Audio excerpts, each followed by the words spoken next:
He used to be a pretty nice feller, but now he's a welder.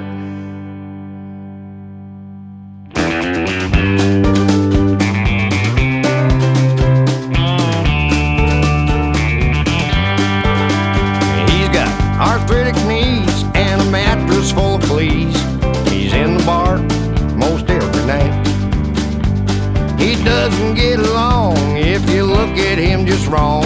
He'll flare up, try to pick the fight. He's got sores on both his hands, he can sometimes barely stand. He thinks he's got a master plan.